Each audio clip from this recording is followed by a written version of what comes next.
ನಮಸ್ಕಾರ ಟಿವಿ2ಗೆ ಸ್ವಾಗತ. ಕರ್ನಾಟಕ ಜನಜಾಗೃತಿ ವೇದಿಕೆ ಹಾಗೂ ಕರ್ನಾಟಕ ಪೊಲೀಸ್ ಇತರೆ ಕ್ಷಣ ಸಂಘದ ವತಿಯಿಂದ ನಡೆದ ಕನ್ನಡ ರಾಜ್ಯೋತ್ಸವ ಹಾಗೂ ಅಭಿನಂದನಾ ಸಮಾರಂಭದ ವಿವರಗಳು ಇಲ್ಲಿವೆ.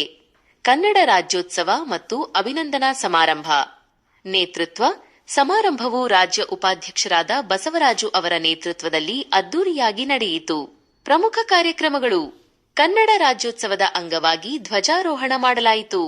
ಸಂಘದ ಪದಾಧಿಕಾರಿಗಳಿಗೆ ಐಡಿ ಕಾರ್ಡ್ಗಳನ್ನು ವಿತರಿಸಲಾಯಿತು. ವಿಶೇಷ ಸನ್ಮಾನ: ಈ ಸಂದರ್ಭದಲ್ಲಿ ಬೆಂಗಳೂರಿನ ಅಧ್ಯಕ್ಷರಾಗಿ ಆಯ್ಕೆಯಾದ ನಾಗರಾಜ್ ಅವರಿಗೆ ಐಡಿ ಕಾರ್ಡ್ ನೀಡಿ ಸನ್ಮಾನ ಮಾಡಲಾಯಿತು. ಭಾಗವಹಿಸಿದವರು: ಸಮಾರಂಭದಲ್ಲಿ ನೂರಾರು ಮುಖಂಡರು, ಮಹಿಳಾ ಮುಖಂಡರು ಮತ್ತು ಸದಸ್ಯರು ಭಾಗವಹಿಸಿದ್ದರು.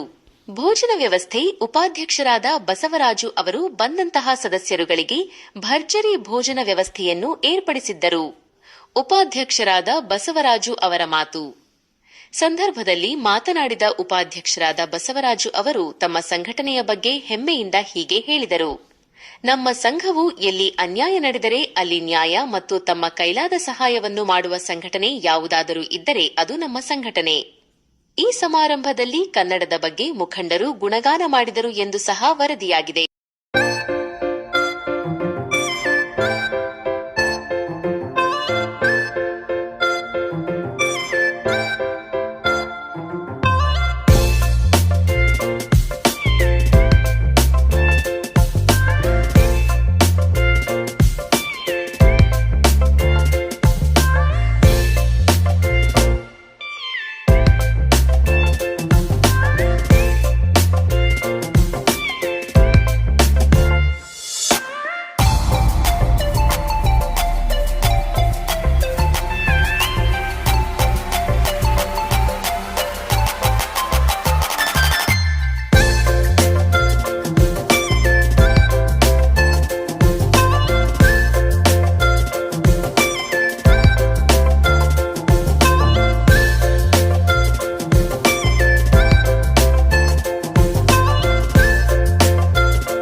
ದಿವಸ ಬೆಂಗಳೂರು ನಗರ ಅಧ್ಯಕ್ಷರು ಸಹ ನಾವು ವಿ ನಾಗರಾಜ್ ಮಾದೇವಪುರ ಇವರನ್ನು ಸಹ ಆಯ್ಕೆ ಮಾಡಿದ್ದೇವೆ. ಅವ್ರಿಗೂ ಸಹ ಅಭಿನಂದನಾ ಕಾರ್ಯಕ್ರಮವನ್ನ ಈ ದಿವಸ ಇಟ್ಕೊಂಡಿದ್ದೇವೆ. ಅದನ್ನು ಸಹ ನಾವು ಅದ್ದೂರಿಯಾಗಿ ಆಚರಿಸಿದ್ದೇವೆ. ಇದರ ಒಟ್ಟಿನಲ್ಲಿ ಜನಜಾಗೃತಿ ವೇದಿಕೆ, ಕರ್ನಾಟಕ ಪೊಲೀಸ್ ಹಿತರಕ್ಷಣಾ ಸಂಘ ಹಾಗೂ ಕರ್ನಾಟಕ ಜನಜಾಗೃತಿ ವೇದಿಕೆ ಎರಡು ಒಟ್ಟಿಗೆ ಸೇರಿ ಇವತ್ತಿನ ದಿವಸ ವಿ ನಾಗರಾಜ್ ನಮ್ಮ ಅಧ್ಯಕ್ಷ, ಬೆಂಗಳೂರು ನಗರ ಅಧ್ಯಕ್ಷರಾದ ಅವರಿಗೆ ಅಭಿನಂದನಾ ಕಾರ್ಯಕ್ರಮ ಹಾಗೂ ನಮ್ಮ ಮಹಿಳೆಯರಲ್ಲಿ 3 ಜನಕ್ಕೂ ಸಹ ನಮ್ಮ ಮಂಜುಳಾ ಮೇಡಮ್ ಅವ್ರಿಗೆ ಹಾಗೂ ಪ್ರೇಮಾ ಮೇಡಮ್ ಅವ್ರಿಗೆ ಮತ್ತೆ ಸಿಂಧೂರ ಇನ್ನೊಬ್ರು ಮೇಡಮ್ ಅವ್ರಿಗೆ 3 ಜನಕ್ಕೂ ಸಹ ಹುಟ್ಟು ಹಬ್ಬದ ಆಚರಣೆಯನ್ನು ಸಹ ಆಚರಿಸಿದ್ದೇವೆ. ಎಲ್ಲರಿಗೂ ಶುಭ ಕೋರ್ತಾ ನಾನು ಕನ್ನಡ ಅಳಿಸಬಾರ್ದು, ಕನ್ನಡನ ಬೆಳೆಸಬೇಕು ಅಂತ ಹೇಳ್ತಾ ನಾನು ಒಂದೆರಡು ಮಾತನ್ನ ಮುಗಿಸ್ತಾ ಇದ್ದೀನಿ. ಕನ್ನಡ ಜನತೆಗೆ 70ನೇ ವರ್ಷದ ಕನ್ನಡ ರಾಜ್ಯೋತ್ಸವದ ಶುಭಾಶಯಗಳನ್ನು ತಿಳಿಸಕ್ಕೆ ಬಯಸ್ತೀನಿ. ಮೊದಲನೇದಾಗಿ ನಮ್ಮ ಕರ್ನಾಟಕ ಪೊಲೀಸ್ ಹಿತರಕ್ಷಣಾ ಸಂಘ ಮತ್ತು ಕರ್ನಾಟಕ ಜನಜಾಗೃತಿ ವೇದಿಕೆಯಿಂದ ಈ ದಿನ ಏನ್ ನಾವು ಕನ್ನಡ ರಾಜ್ಯೋತ್ಸವ ಹಮ್ಮಿಕೊಂಡಿದ್ವಿ ಅದು ಅದ್ದೂರಿಯಾಗಿ ನಡೆದಿದೆ. ಎಲ್ಲರೂ ಸಹಕಾರದಿಂದ ಅದ್ದೂರಿಯಾಗಿ ಇವತ್ತು ಕನ್ನಡ ರಾಜ್ಯೋತ್ಸವ ನಡೆದಿದೆ. ಮತ್ತೆ ನಮ್ಮ ಈ ಒಂದು ಸನ್ಮಾನ ಕಾರ್ಯಕ್ರಮ ಇಟ್ಕೊಂಡಿದ್ವಿ, ಅದು ಸಹ ಅದ್ದೂರಿಯಾಗಿ ನಡೆದಿದೆ. ಮತ್ತೆ ನಮ್ಮ ಕನ್ನಡ ಜನಜಾಗೃತಿ ವೇದಿಕೆಯಿಂದ ಎಲ್ಲಾ ಕಡೆನೂ ನಮ್ಮ ಪ್ರತಿ ಒಂದು ಜಿಲ್ಲೆಗಳಲ್ಲೂ ನಮ್ಮ ಕನ್ನಡ ರಾಜ್ಯೋತ್ಸವ ಮಾಡಬೇಕು. ಎಲ್ಲಾ ಒಟ್ಟಾಗಿ ನಮ್ಮ ಕನ್ನಡಿಗರ ಜೊತೆ ಸೇರಿ ಪ್ರತಿ ಒಂದು ಜನಾಂಗದವರು, ಕ್ರಿಶ್ಚಿಯನ್ ಇರ್ಬೋದು, ಮುಸ್ಲಿಮ್ಸ್ ಇರ್ಬೋದು, ತಮಿಳರು ಇರ್ಬೋದು, ಮರಾಠರು ಇರ್ಬೋದು, ಪ್ರತಿಯೊಬ್ರು ನಮ್ಮ ಕನ್ನಡಿಗರ ಜೊತೆ ಸೇರಿ ನಮ್ಮ ಕನ್ನಡ ನಾಡನ್ನ ಬೆಳೆಸ್ಬೇಕು ಅಂತ ಎಲ್ಲಾ ನಮ್ಮ ನಾಡಿನ ಜನದಲ್ಲಿ ಕೇಳ್ಕೊಂಡ್ರ ನನ್ನ ಎರಡು ಮಾತು. ಬೆಂಗಳೂರು ನಗರದ ಜನಜಾಗೃತಿಯ ವೇದಿಕೆಯ ಅಧ್ಯಕ್ಷನಾಗಿದ್ದೀನಿ. ಈ ವೇದಿಕೆನ ಮುಂದೆ ಮಾಡ್ಕೊಂಡು ಬೆಳೆಸ್ಕೊಂಡು ಹೋಗ್ತೀನಿ ಅಂತ ನಾನು ಭರವಸೆ ಕೊಡ್ತಾ ಇದ್ದೀನಿ. ಮೊದಲನೇದಾಗಿ ಕರ್ನಾಟಕದ ರಾಜ್ಯದ ಜನತೆಗೆ ಕರ್ನಾಟಕ ಜನಜಾಗೃತಿ ವೇದಿಕೆಯಿಂದ 70ನೇ ಕನ್ನಡ ರಾಜ್ಯೋತ್ಸವದ ಶುಭಾಶಯಗಳನ್ನು ಕೋರುತ್ತಿದ್ದೀವಿ.